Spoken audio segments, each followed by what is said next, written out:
এই তো হঠাৎ করে বেরোয় পড়লাম হাজবেন্ডের সঙ্গে। একটু বেড়াইতে যাব আর রস নিয়ে আসবো, খেজুরের গুঁড়ো পেলে নিয়ে আসবো। এই তো যেই কথা সেই কাজ, চলে আসলাম।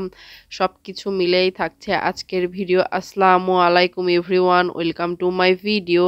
এই তো আমি রেডি হয়ে বেরোয় পড়লাম আর আমার হাজবেন্ড নামাজে গেছে। নামাজ থেকে এসে বিকেলের দিকে মানে আছরের নামাজের পর যাব দিনের বেলা যে খেজুরের রসটা পাওয়া যায় সেটাই খোঁজ করতে করতে যাব। এই তো আমি চলে আসছি রাস্তার উপরে, আমার বর নামাজ পড়ে এসে এসে আমাকে নিয়ে যাবে, চলে আসছে। এই তো যাচ্ছি গ্রামের রাস্তা দিয়ে, ভালোই লাগছিল এইদিকে, মানে সূর্যটা ডুবে যাচ্ছে, পুরো এইদিকে মাঠ, শুধু মাঠ আর মাঠ, ভালোই লাগছিল।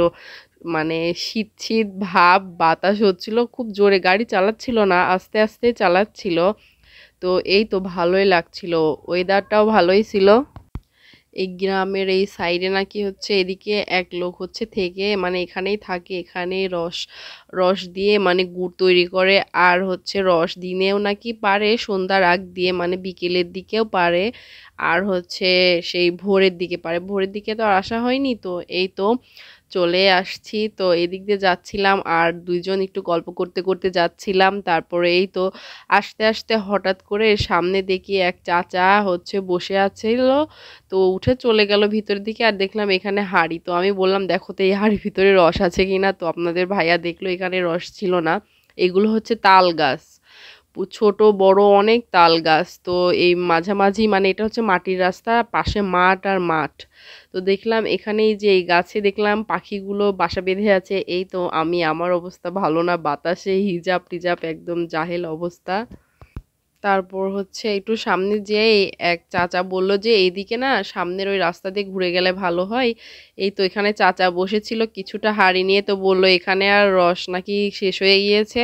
তো কথা বলার পরে আমাদের গাড়িটা সামনের দিকে একটু যেয়ে ঘুরাইলো, বলল যে ওই সামনের দিকে নাকি ওই সাইডে রস বিক্রি করে। এদিকে আবার গাছগুলো দেখেন, পাখি কত থুকথুক করে বাসা বাঁধছে এদিকে। এই তো আমি, সে রৌদ্র ডুবা ডুবা ভাব, আর আমার এই তো আনন্দ যে এক পাশ দিয়ে ঘুরে এসে আবার আর এক সাইড দিয়ে ঢুকতে হবে।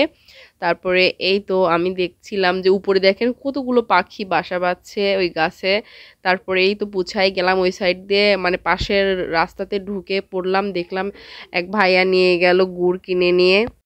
তারপরে আপনাদের ভাইয়া আমার হাত থেকে ব্যাগ নিল, আমি বাসা থেকে বোতল, পরিষ্কার বোতলে নিয়ে আসছিলাম। যে এই চাচা বলছিল যে এখন নাকি রসটা ফুরাই গেছে, আর এখন যে দিনের বেলাটা আমরা রস যেই দিনেরটা নিব সেই দিনেরটা নাকি এখনো নামানো হয়নি। তো চাচা বলল যে সন্ধ্যার আগ দিয়ে আসতে। তো আমি যে বোতলটা নিয়ে আসছিলাম বাসার থেকে সেটা রেখে যাব, আপনাদের ভাইয়া সন্ধ্যার নামাজটা পড়ে আসবে নিতে। তো এই তো আমরা এখন চলে যাব। তো ভাবলাম যে আরেকটু গুড় নেই, চাচাকে বললাম গুড়টা রেডি করতে।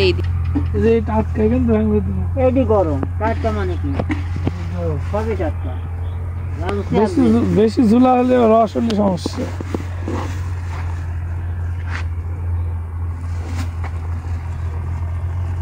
ঝোল বেশি হয়ে গেল, ঝোলা করে কি হয় জানা হয় না। পাটি সাপটা বানাবো আজকে।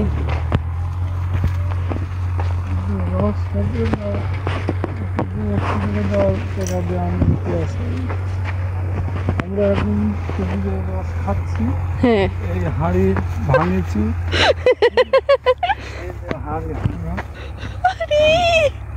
হেবি সুন্দর লাগছে তো তোমাকে দেখতে, সত্যি হেবি সুন্দর লাগছে।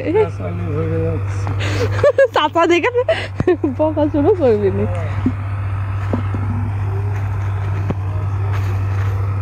এ মুখ এম্মা করে এক ফুটা এক ফুটা করে আসে হাঁড়ি ভরে। ও দেখো কত পোকা মাকড়, সেকি দিবি। তাহলে আমারও খেজুর গাছ কাটতে হবে, কাটতে আমার রস করতে হবে। আল্লাহ তাআলা দেখো দেখো মৌমাছি মধু সংগ্রহ করছে, তাই না?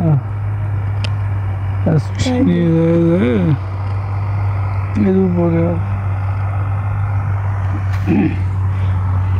খাবা নাকি? চাচা বকবি নি খালি বল।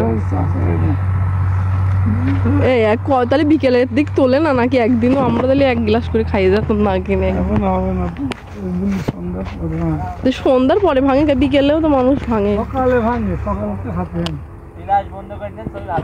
তারপর এই তো ঝোলা গুড় নিলাম, নিয়ে এই তো রওনা দিয়ে দিলাম বাসায় যাব, যেহেতু দুই ছেলেকে ঘুমায় রেখে আসছিলাম। এখন যাব, আপনাদের ভাইয়া এসে পরে রসটা নিয়ে যাবে, সন্ধ্যার আগ দিয়ে নামাজটা পড়ে বা আগ দিয়ে নিয়ে যাবে। এই তো বাসার কাছে চলে আসছি। এদিকে আসতে আসতে একটা ঘটনা ঘটলো কি, হঠাৎ করে দেখলাম যে এদিকে সামনে কিছুটা গরু ছিল, এদিকে হচ্ছে মানে যে মোড়টা পার হলো এই সাইডে হচ্ছে আবর্জনা ছিল, তো আমি আবার নাকটা ঢেকে মুড়ো দিয়ে আসছিলাম। এই তো তারপর হচ্ছে এইদিকে সামনে বললাম না গরু দেখছিলাম, আমি আবার বলছি যে গরুকে আবার ধাক্কা দিয়ে দিও না, হয়তো বা গরুওয়ালারা এই গরুগুলোকে মাঠে নিয়ে যায় ঘাস বা যেগুলোই হোক খাওয়াইতে। এই সাইডে আবার হচ্ছে আমাদের জমিও আছে এই মাঠের দিকে, আবার এদিকে দেখছিলাম ঝাঁকে ঝাঁকে পাখি বসে আছে আর কিচিরমিচির করছে। দেখতে ভালোই লাগছিল যে এই খাম্বারে কারেন্টের তারের উপরে কিভাবে ঝাঁকে ঝাঁকে পাখি বসে আছে, এই মাঠের উপরে হয়তো বা ফসল খায় যে। তারপরে এই তো এদিকে বললাম না যে আমাদের একটু জায়গা আছে, এদিকে একটু দেখে নিলাম। এই তো সবাই ভালো থাকবেন, বাই।